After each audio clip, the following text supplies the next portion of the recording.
조국 전 장관이 사실 법무부 장관에 취임을 하고 서울대 교수직을 휴직할 당시에는 학생들의 수업권을 침해하지 않도록 결정하겠다 이렇게 말을 했었습니다. 그런데 최근에는 조 전 장관이 좀 다른 얘기를 했습니다. 아무리 그런 법적인 제한이 없다고 하더라도 제가 장기간 휴직을 하게 되면 학생들의 수업권에 일정한 제약을 주게 됩니다. 학생들의 수업권 침해에 너무 과도한 침해가 있지 않도록 하는 문제를 논의해서 결정할 생각입니다. 장관님, 지금 아직은 교수직을 갖고 계시죠?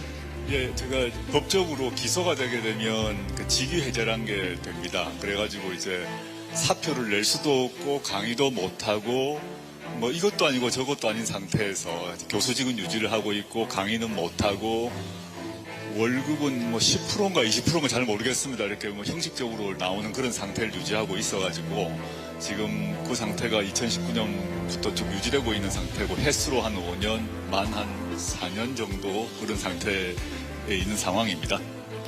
이 사람이 그렇지 않습니까? 내가 관두는 것하고 강제로 관두는 거하고 이 기분이 다르잖아, 그죠? 자, 조 장관님께서 스스로 설사 관두더라도 스스로 결정할 수 있도록 그렇게 되기를 우리 응원의 박수 부탁드립니다. 서울대가 징계를 의결하니까 파면으로요. 곧바로 조 전 장관이 입장을 냈습니다. 성급하고 과도한 조치에 깊은 유감이다. 명예회복을 위해서 즉각 항소하여서 이 결정의 부당함을 다툴 것이다. 곧바로 얘기를 좀 했네요. 올해 2월 달에 조 전 장관이 입시 비리 혐의 또 이 부산대 의전원 측으로부터 600만 원 정도 장학금 받은 거 등등등의 혐의로 이제 징역 2년을 선고를 받았지 않습니까? 그런 부분에 대해서 지금 항소를 해서 다투고 있는 이런 상황이기 때문에 조 전 장관 측에서는 이게 좀 무죄 추정의 원칙이 적용이 돼야 되는 거 아니냐, 여러 가지 자신이 1심에서 유죄를 선고받은 부분에 대해서 지금 항소를 해서 다투고 있는 상황이기 때문에 그 결과가 나오고 나서 징계를 하는 것이 맞지 않느냐, 이렇게 이제 항변을 하고 있는 상황이기 때문에 서울대의 조치가 좀 빠르고 너무 성급하고 좀 과도하다, 이렇게 지금 이제 항변을 하고 있는, 그래서 항소를 하겠다 이렇게 좀 주장을 하고 있는 상황이죠. 그게 이제 조 전 장관 측의 입장인데 아마 일반 국민들로서는 이런 구체적인 절차나 이런 것을 잘 모르더라도 일반 국민들로서는 우리 사회의 책임 있는 분들, 그러니까 조 전 장관도 청와대 민정수석과 법무부 장관을 지낸 이런 분이기 때문에 또 국회의원이라든지 여러 가지 중요한, 국가적으로 중요한 이런 직책에 있었던 분들은 법과 관계없이 어떤 모습을 보여주기를 바라는 모습이 있지 않습니까? 그런 측면에서 절차적으로 아무런 문제가 없고 법적으로 문제가 없다고 하더라도 서로 그 여러 가지 행동, 보여주는 모습, 이런 것에 대해서 이제 조 전 장관에 대한 어떤 실망, 이런 것들을 지금 국민들이 갖고 있지 않나, 그렇게 좀 판단을 합니다. 본인의 명예를 회복하기 위해서라도 법적 대응하겠다. 근데 저희 뉴스탑10에서도 한번 짚어봤던 얘기인데 최병무 의원님, 실제로 조 전 장관이 본인이 비공식적으로인가요? 교수직 그만두겠다고 입장을 밝히지 않았었습니까? 그렇죠. 그 구도로 밝혔다. 여기 보면 그렇게 나오지 않습니까? 그 본인이 이제 서울대 인사 관계자한테 그런 입장을 밝혔다고 얘기했는데 서울대에서는 그런 적이 없다고 얘기를 했습니다. 구도로 사직 의사를 표명했다 그랬는데 서울대에서는 그런 적이 없다고 했습니다. 근데 그 이후에 추가 기사가 나오지 않았어요. 그런 걸 보면 저는 서울대에서 그 사의 표명을 받은 적이 없다는 게 최종 입장으로 판단을 합니다.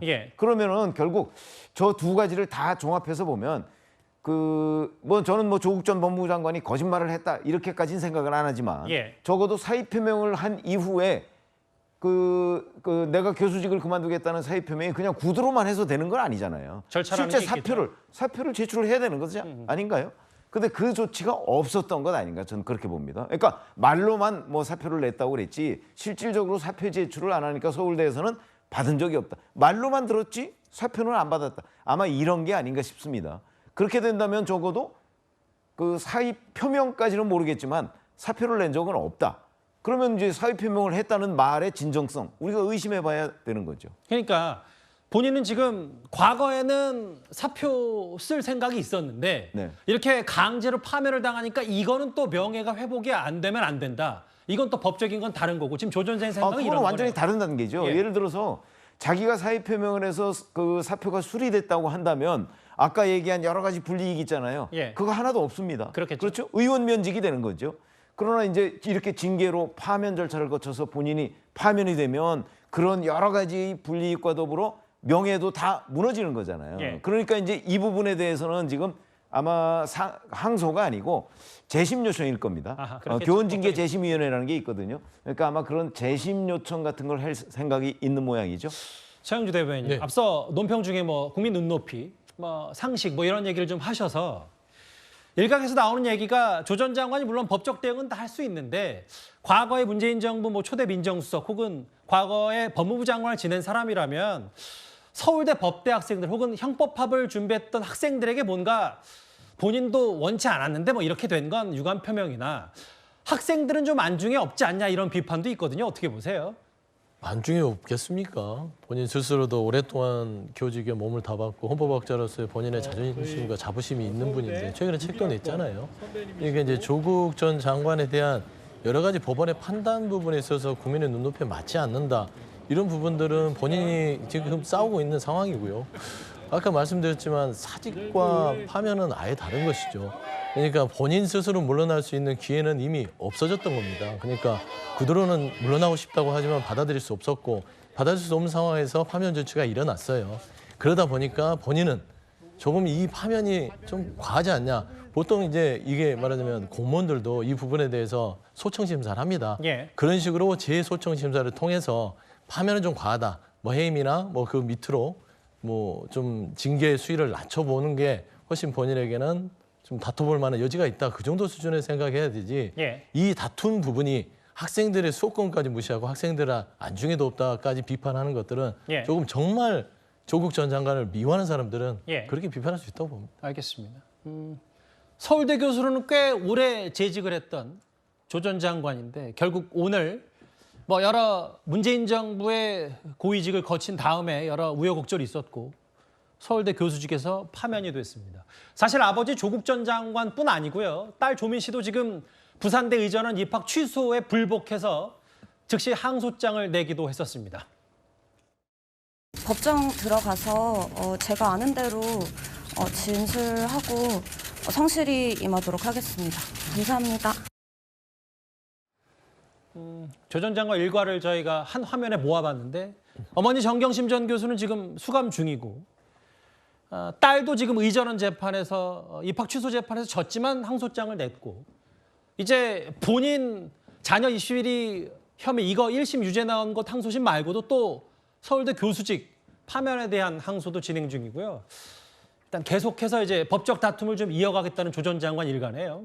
그렇죠. 그래서 이게 또 반성하지 않는 모습으로 평가될 수밖에 없거든요. 이 사건들이 다 맞물려 있다 보니까 가족 전체가 그냥 한 몸이 돼가지고 끝까지 법적 투쟁하겠다 이렇게 가는데 누구도 발을 뺄 수가 없어요. 조민 씨가 다 인정하고 맞습니다 하는 순간 조국 장관도 지금 할 말이 없어지거든요. 그러니까 서로 그냥 바톤 터치해가면서 서로가 서로에게 거짓말을 해주는 식이 됐어요. 그래서 조국 장관은 위선이 드러났음에도 가면이 벗겨졌는데 그 안에 다시 또 가면을 쓰고 있거든요. 조민 씨는 지금 형사사건에서도 뭐 범죄 후 정황도 양형사유로 봐요. 근데 조민 씨가 저렇게 하면서 자기 인생을 못 살게 되거든요.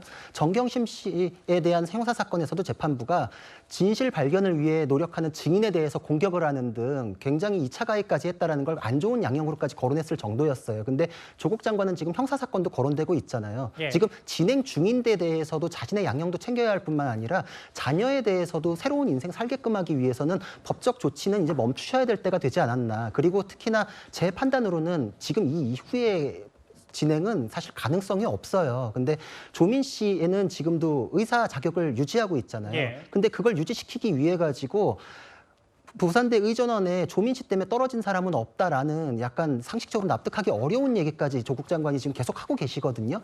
이것은 국민들한테도 예의가 아니고 계속 또 상처가 되고 그 떨어진 학생도 있는데 피해자도 있는 사건이에요. 그러니까 가족들이 모두 다 이 이후의 인생을 위해서라도 스스로를 위해서라도 입장 정리를 새로 하셨으면 합니다. 오늘 저희가 첫 번째로 준비한 이 얘기, 국립서울대학교가 조국 전 장관, 조국 교수에 대한 파면을 의결했습니다.